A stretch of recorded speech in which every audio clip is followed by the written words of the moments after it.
Oh my God. This shot of Rick you are seeing right now on the screen is exactly how Walking Dead episode 709 just ended. Rick with a big smile on his face, surrounded by a new enemy group. Well, not enemy yet, but a new group with pointing freaking guns in their face. That's how the episode just ended. That's how the mid-season premiere just ended, and it was awesome. Alright, so as you guys can probably tell, I'm pretty pumped up. I'm pretty excited about this episode, and I'm so ready to review it.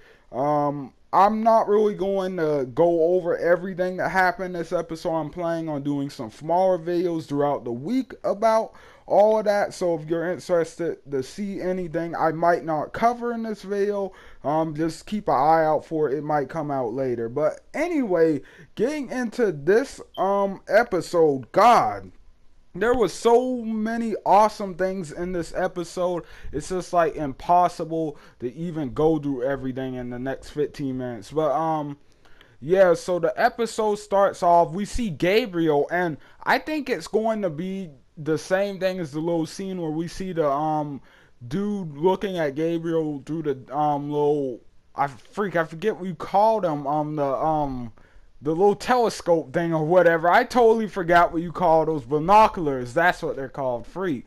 And I thought it was gonna be that, but no. We see Gabriel go into the inventory. He seems kind of nervous about something. He's emptying out the inventory into a box, and he takes everything, gets in a car, and leaves. And we still don't know where exactly he went by the end of the episode. And it's like, what on earth is Gabriel doing? Did Gabriel really betray the group?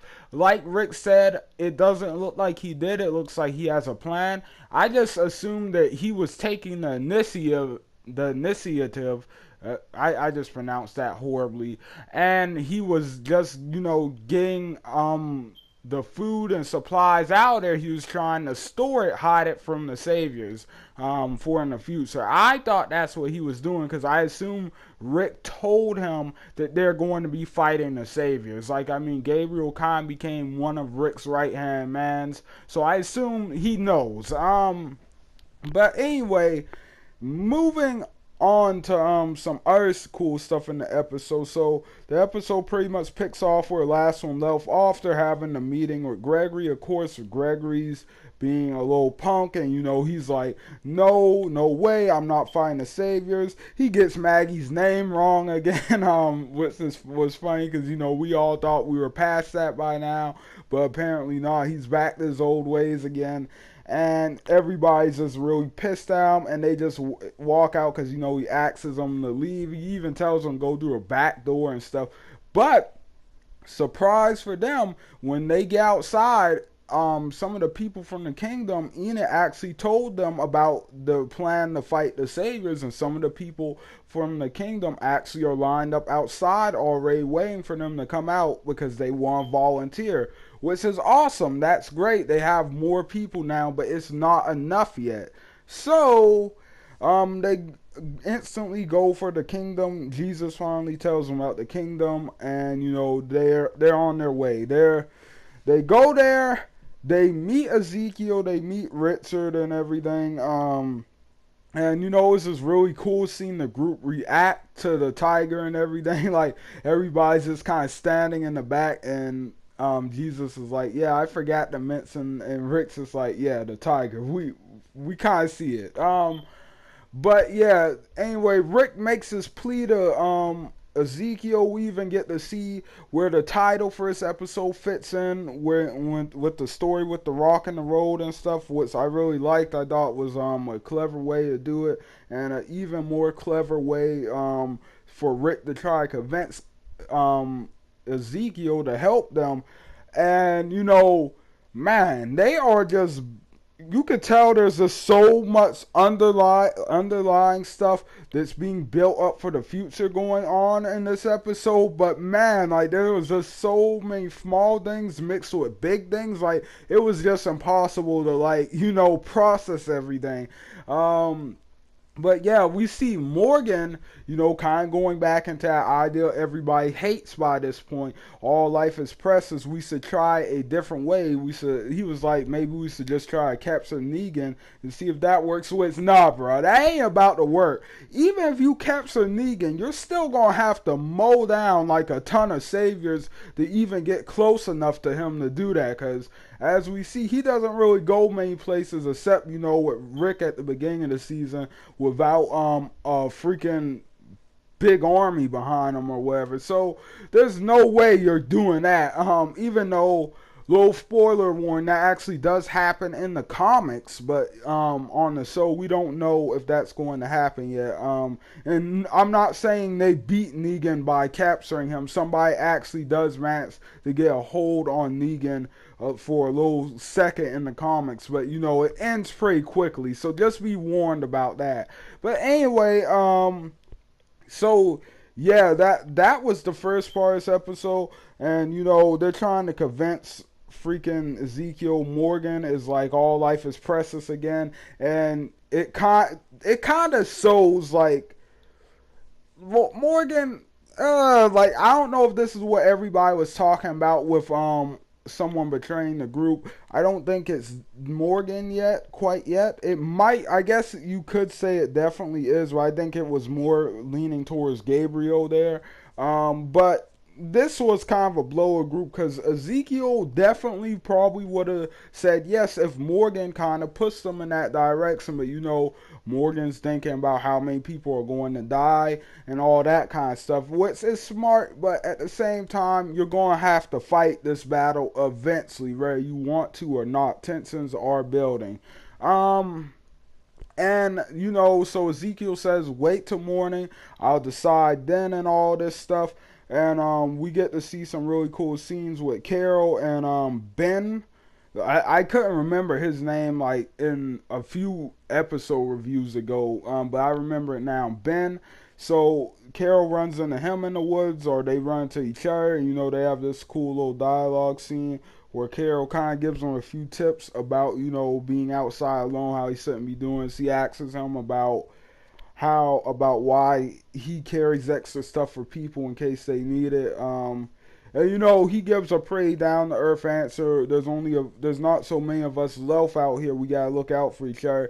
And Ben actually uses that against Ezekiel later, which I really like. And we kind of get to see that Ezekiel is much more of a father figure to Ben than we originally thought. Like, I knew he was kind of like a father slash uncle figure in a way, but like I didn't think it was to that point, like where they live in the same house and everything, and Ben and his little brother is basically like Ezekiel's kids, like. So yeah, he's like practically his dad and stuff. So that's something I didn't see coming, but it's not that important in the big scheme of things. Like at the same time, we already knew they were really close.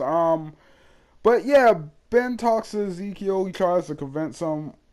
Ezekiel's still not budging. The next day, Ezekiel says, "Sorry, I can't do it. I can't help you. But I will let Daryl stay here since the Saviors are obviously going to come back to Alexandria looking for him." And Daryl kind of calls Ezekiel out. He doesn't even want to stay at the kingdom, but he has to. He has no choice unless he's going to roam around the woods forever or whatever. But so he stays. Rick and the others go. And there's this really awesome scene that we got in the sneak peek where they come to the roadblock and stuff, and they see the little trap Fat Joey was saying. Speaking of Fat Joey, oh my God, Negan was giving Fat Joey like a little, I forget what you call it. He was pretty much doing a little speech in Fat Joey's honor over the radio, because don't forget they have one of the Savior's radios thanks to Jesus stealing one.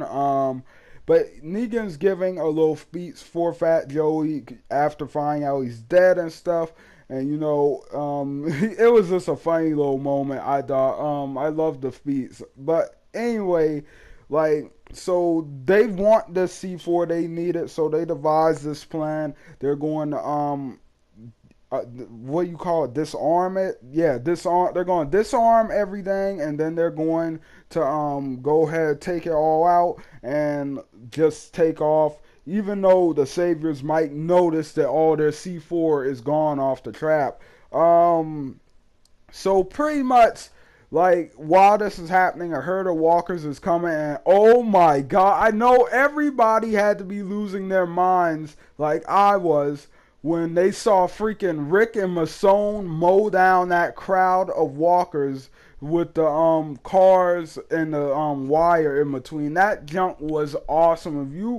If you never seen The Walking Dead, which I'll be surprised if you made this far in this video before doing that, please go watch that. That was freaking awesome. Like, I love moments like that on this show. But anyway, so they make it through that, and they get in the car and they take off. They got the C4 and everything, which was actually really handy that Rosita knew how to disarm that and stuff. She's kind of an expert on that, I guess. She did spend a lot of time with Abraham, who was in the military. Maybe he sold her a thing or two. But anyway, like, so after they get in the car, a little thing for comic fans here, TV fans might not understand the significance of it, but this was the first time we actually saw Masone kind of use Andrea's line from the comics. We're the ones that survive. We always get through it. Something like that. She pretty much says that once they're driving off in the car, if you listen, which is a big thing for Rick and Andrea in the comics, and it's going to be a massive thing for Rick and Masone on the show going forth. So just remember that. But anyway, yeah. After that, they do have to get back to Alexandria really fast because Negan realizes Daryl is going. He's like, he sends a bunch of dudes down to Alexandria, and Rick and the others beat them there. They hide the weapons. They hide the C4 and the, what do you call it, rocket launcher and all that. They hide all that and the guns and everything that they do have. They only had 2, which was not a lot. But anyway, you know, Simon shows up with some saviors. They tear the place up looking for Daryl. They search all over the place, and Rick is shocked when he goes into the inventory room and sees it's empty, because you know Gabriel emptied it out the day before. So Rick's kind of shocked at that, and Simon's like, whoa, you people need to stock up for next time we actually come for an offering. And they're like, don't worry, we'll have something for you. Just give us some time. And so Simon's like, all right, glad to see Daryl's not here. But if you ever see him again, you better do something about turn him in or whatever, because if not, we're going to make you use that hatchet on him. You know, call back to episode 1 of this season. So they leave. Rick's like, what on earth is going on? Why'd Gabriel take this stuff? Rosita really is just being prickly all this episode. I kind of felt like, I don't know, they're trying to make us dislike Rosita for some reason, but you know, she's like, Gabriel betrayed us. Rick's like, no. They find the little notebook telling them where Gabriel went, and when they get there, they get surrounded by these people you see in the background. A new group, the group of people we saw watching them for the past episode or 2. And pretty much when Rick sees all these people surround him, instead of being scared, once again, what does he do? He smiles, because this is what he needed. The Hilltop said no. Well, Gregory said no. The people from the Hilltop said yes. And Ezekiel said no to find the saviors. Now Rick has a chance for a new army. This episode was freaking great in my opinion. I'm going to give this episode an 8 out of 10. I thought it was really well done. I thought there were a lot of cool moments in it. There were some funny moments in it. We got to see a little bit from a bunch of different characters and stuff. It was just awesome all around. But anyway, guys, hope you guys enjoyed this video. Like I said, I'm going to have smaller videos going into more detail on some of the stuff that happened here. So if you want to see that, stay tuned. But for now, leave likes and comments. That really helps me out. And don't forget to hit that subscribe button. Can we reach 200 subscribers before the middle of March? Let's find out. But anyway, guys, thanks for watching. I'll see you guys on the next video. ZFR out, guys.